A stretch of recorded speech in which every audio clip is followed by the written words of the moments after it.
Preparing for Airbus FP&A Analyst interview? You've reached Candy Mentor, and this video is for you. We'll walk through 25 key questions you're likely to face. For each question you'll see a sample answer followed by the key points to cover. Subscribe, like, and share, and drop a topic request in the comments. Question 1. Why do you want to work in FP&A at Airbus? Airbus appeals to me because FP&A directly connects finance with engineering, manufacturing, procurement, and commercial decisions. I want to work in an industry where forecasts must reflect long production cycles, customer commitments, supply chain risks, and major investment programs. The role also offers international exposure and meaningful sustainability challenges. I would bring strong analytical discipline, curiosity, and communication skills, while learning how finance helps Airbus protect margins, manage cash, and invest responsibly for long-term growth. While answering, connect your interest in financial planning with Airbus's global aerospace operations, long production cycles, engineering complexity, sustainability objectives, and the opportunity to support operational decisions through accurate, forward-looking analysis. Question 2. What does FP&A contribute to a company like Airbus? FP&A turns operational activity into financial insight and decisions. At Airbus, that means translating aircraft deliveries, production rates, order intake, labor hours, procurement costs, development spending, and customer payments into forecasts.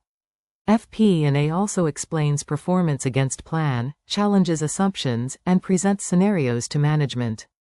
The function is not simply reporting history. It helps leaders decide where to allocate resources, how to mitigate risks, and how to balance profitability with delivery and strategic objectives.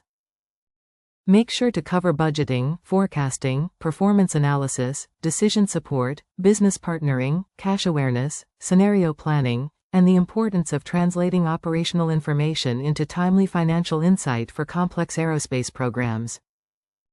Question 3. How would you build an annual budget for an Airbus business unit? I would begin with strategic targets and the approved planning calendar, then build a driver-based model with the business. Key inputs would include aircraft production and delivery volumes, pricing, labor capacity, material costs, headcount, research and development, capital expenditure, foreign exchange, and customer payment assumptions. I would reconcile bottom-up submissions with top-down objectives, challenge unusual movements, document assumptions, run scenarios, and obtain stakeholder sign-off before consolidating the budget and establishing monthly performance tracking. In your answer, talk about the planning calendar, operational drivers, bottom-up submissions, top-down targets, headcount, costs, revenue, capital expenditure, working capital, assumptions, challenge sessions, consolidation, and approval controls. Question 4. How would you forecast revenue for an aerospace program? I would forecast revenue from operational drivers rather than simply applying a growth rate.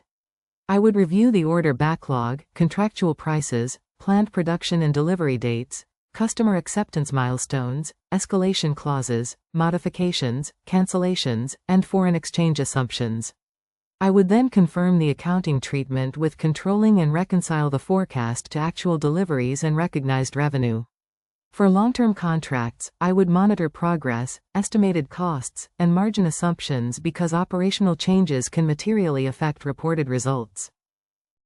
Be sure to mention delivery schedules, contract terms, pricing, customer acceptance, backlog, modifications, cancellations, foreign exchange, revenue recognition rules, and reconciliation between operational milestones and accounting outcomes.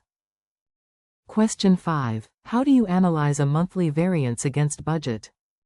I first quantify the variance and compare it with materiality thresholds in prior periods.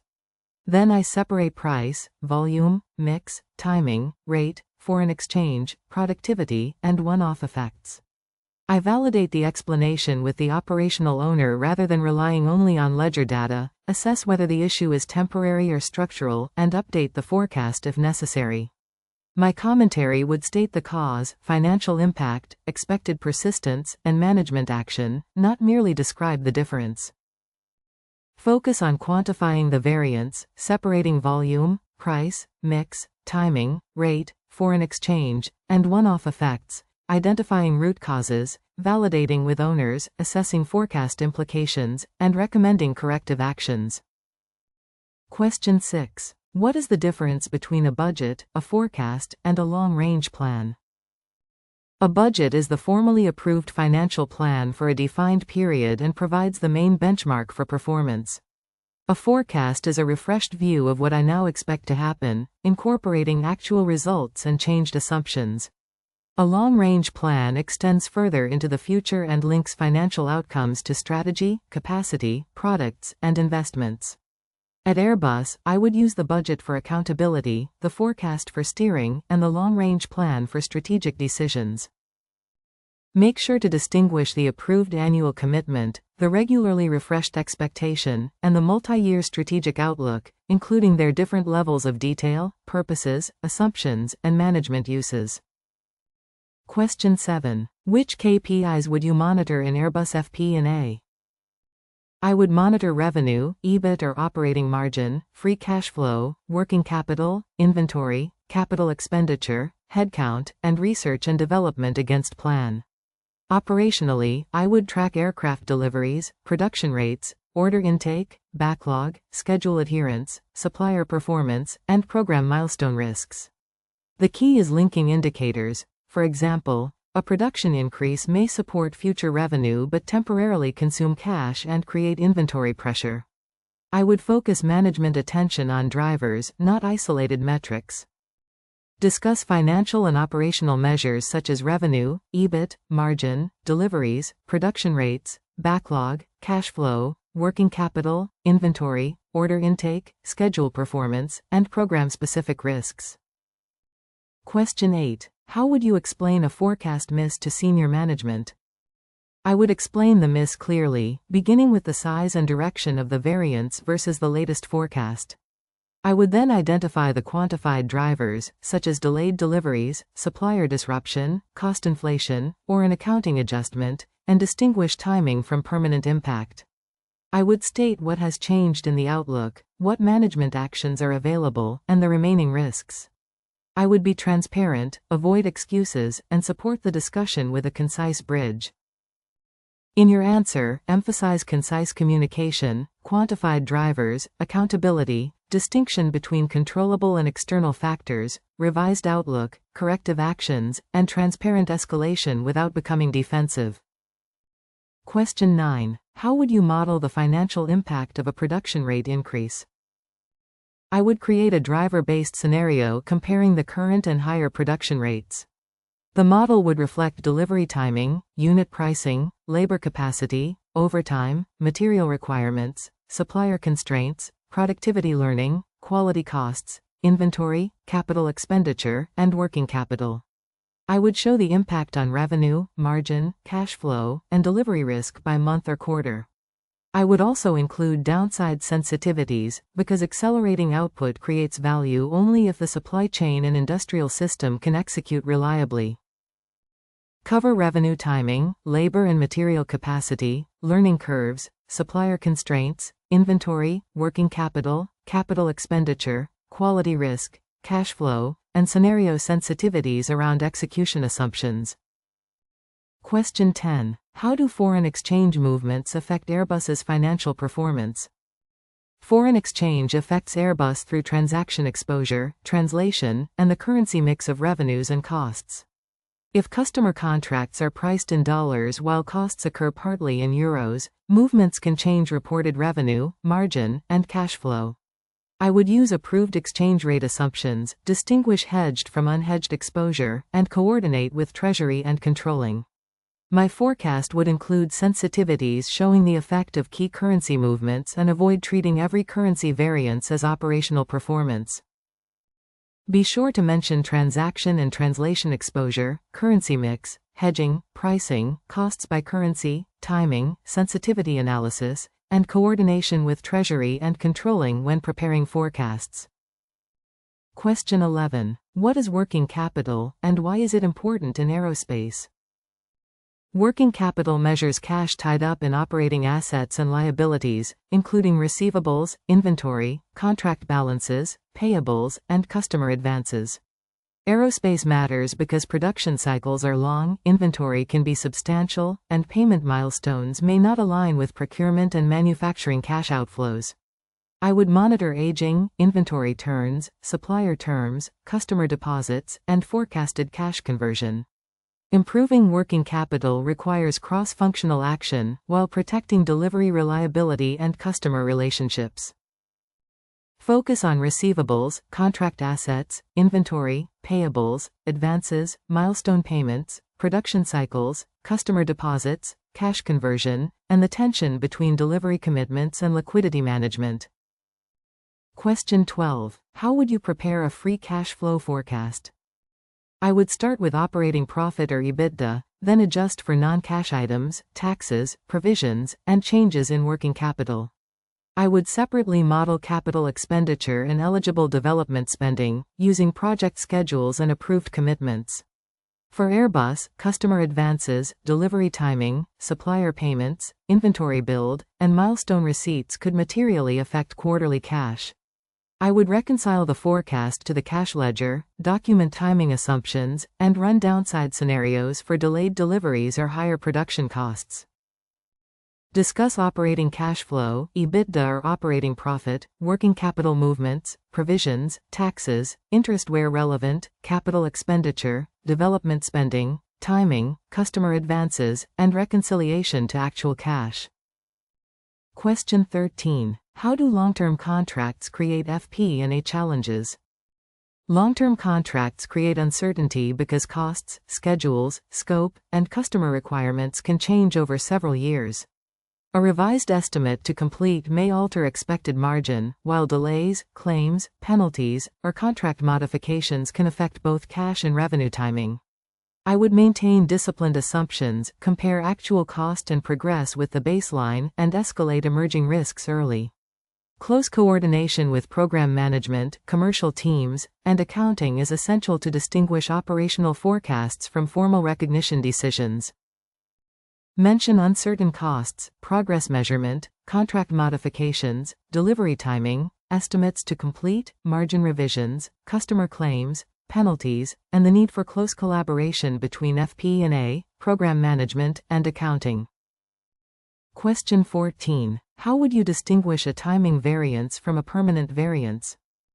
I would investigate whether the underlying activity has merely shifted between periods or whether the expected full-year outcome has changed. For example, a delayed delivery may create a quarterly revenue shortfall but reverse later, whereas a supplier price increase or productivity problem may permanently reduce margin. I would compare schedules, purchase orders, operational milestones, and historical phasing, then discuss the evidence with owners. The forecast should reflect the revised annual expectation, not mechanically carry the monthly variance forward. In your answer, explain comparing actual activity with schedules, checking reversals, examining underlying drivers, consulting process owners, updating phasing, and assessing whether annual margin or cash expectations change. Question 15. What controls are important in an FP&A reporting process? Important controls include reconciling source systems to the general ledger, controlling file versions, protecting formulas, restricting access, documenting assumptions, and maintaining evidence of review and approval. I would use standardized KPI definitions and investigate unexplained movements before publishing results. Clear ownership matters. Business teams validate operational inputs, while finance challenges and consolidates them. I would preserve an audit trail for manual adjustments and apply materiality consistently, especially when reports support senior decisions or external disclosures. Cover data integrity, reconciliations, version control, access rights, approval evidence, standardized definitions, review controls, audit trails, materiality, segregation of duties, and clear ownership of assumptions. Question 16. Describe how you would use Excel or Power BI in Airbus FP&A. I would use Excel for flexible driver-based analysis, scenario modeling, bridges, and controlled review schedules, using structured tables, Power Query, pivots, and validation checks. Power BI would support recurring dashboards with consistent definitions, automated refreshes, drill downs, and visual identification of trends or exceptions. I would design tools for the user, not just the analyst, and document data sources and logic. Automation should reduce manual errors while retaining reconciliations and an understandable audit trail. Mention structured data, driver-based models, Power Query, pivots, scenario tools, dashboards, automation, validation checks, user accessibility, and using visualization to highlight decisions rather than merely display information. Question 17. How would you manage conflicting numbers from different departments? I would not choose the most convenient number immediately. First, I would clarify definitions, period, scope, currency, and whether each figure is actual, forecast, or commitment. Then I would trace both numbers to source systems and reconcile them to the general ledger or approved operational baseline. I would involve the accountable process owners, document the resolution, and establish one controlled version. If uncertainty remained, I would disclose it clearly and show the range or risk rather than create false precision. Focus on agreeing definitions, tracing data lineage, checking timing and scope, reconciling to authoritative sources, involving accountable owners, documenting adjustments, and communicating unresolved uncertainty transparently. Question 18. Tell me about a time you improved a reporting or forecasting process. In a previous project, a monthly forecast relied on several manually maintained files, causing inconsistent assumptions and late review. I mapped the process, agreed common definitions with stakeholders, consolidated inputs into a controlled template, and added automated checks for missing data and unusual movements. The cycle became faster and more reliable, and managers received variance commentary earlier. The key lesson was that process improvement requires both technical design and user adoption, with controls preserved rather than sacrificed for speed. Use a clear situation action result structure, quantify time or quality improvement, explain stakeholder involvement, describe controls added, and connect the improvement to better decisions rather than automation alone. Question 19. How would you evaluate a capital expenditure request at Airbus? I would assess the request against strategy, capacity needs, safety, regulatory requirements, production constraints, and expected operational benefits. Financially, I would model investment timing, useful life, depreciation, incremental revenue or cost savings, working capital, NPV, payback, and downside sensitivities. I would compare alternatives such as outsourcing, leasing, or phased investment. Approval should include measurable benefits and ownership, followed by post-investment review to compare actual utilization, savings, schedule, and cash impact with the original case. Discuss strategic fit, capacity, safety, compliance, production impact, cash timing, NPV, payback, utilization, lifecycle cost, sensitivity analysis, alternatives, and post-investment performance monitoring. Question 20. How would supply chain disruption affect your forecast? I would quantify the disruption through its effect on production hours, material availability, delivery dates, expediting costs, inventory, margin, and customer commitments. I would work with procurement and operations to assess the supplier recovery plan and probability of each scenario. The forecast would show base, downside, and recovery cases, including cash timing and potential penalties. I would update the outlook as evidence changes and escalate risks early rather than waiting for the variance to appear in reported results. Be sure to cover production delays, delivery timing, expediting costs, inventory, supplier recovery plans, customer penalties, cash flow, scenario ranges, probability assessment, and frequent forecast updates. Question 21. What is the difference between EBIT and free cash flow, and why do both matter? EBIT measures operating profitability after operating expenses and depreciation, while free cash flow reflects cash generated after working capital movements and capital expenditure. A business can report strong EBIT but consume cash through inventory growth, delayed customer receipts, or heavy investment. Conversely, advances can support cash before revenue is recognized. Airbus management needs both. EBIT helps evaluate sustainable operating performance, while free cash flow informs liquidity, investment capacity, resilience, and the timing of strategic decisions. Explain profitability versus cash generation, non-cash items, working capital, capital expenditure, customer advances, timing differences, and why management needs both measures for performance and liquidity decisions. Question 22. How would you approach a headcount and labor cost forecast?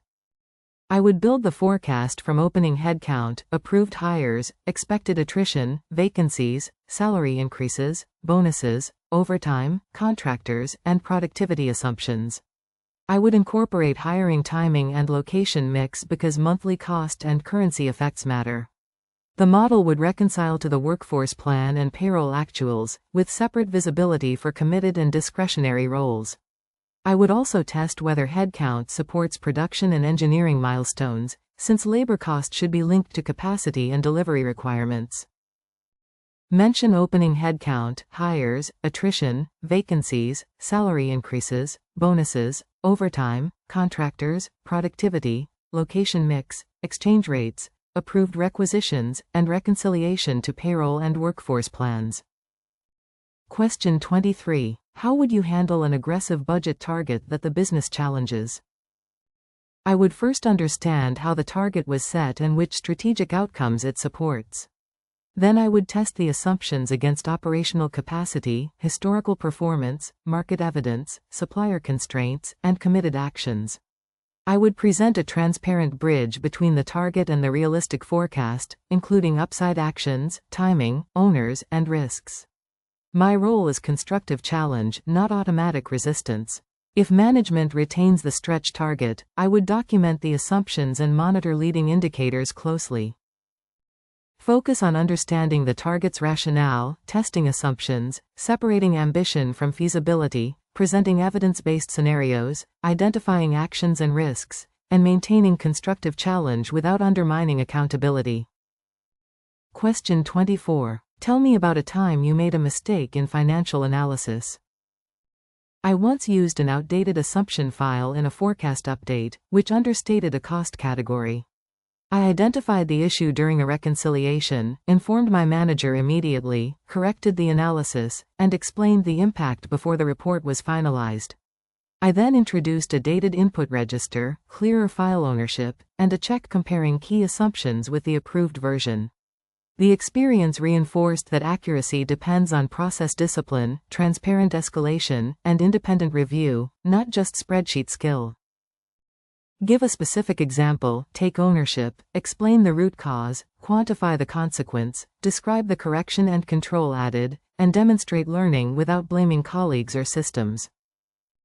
Question 25. What would you do if someone asked you to hide an unfavorable variance? I would not conceal or misclassify an unfavorable variance. I would first clarify whether there is a legitimate timing, scope, or accounting explanation and verify the facts with supporting evidence. If the variance remained valid, I would report it accurately, explain the drivers, and propose corrective actions. If pressure continued, I would escalate through my manager, finance leadership, or the appropriate ethics and compliance channel. Trustworthy reporting is essential because management decisions, controls, and stakeholder confidence depend on it. Be sure to mention integrity, accurate reporting, understanding the request, factual documentation, escalation through appropriate channels, confidentiality, control requirements, and offering constructive corrective analysis instead of concealment.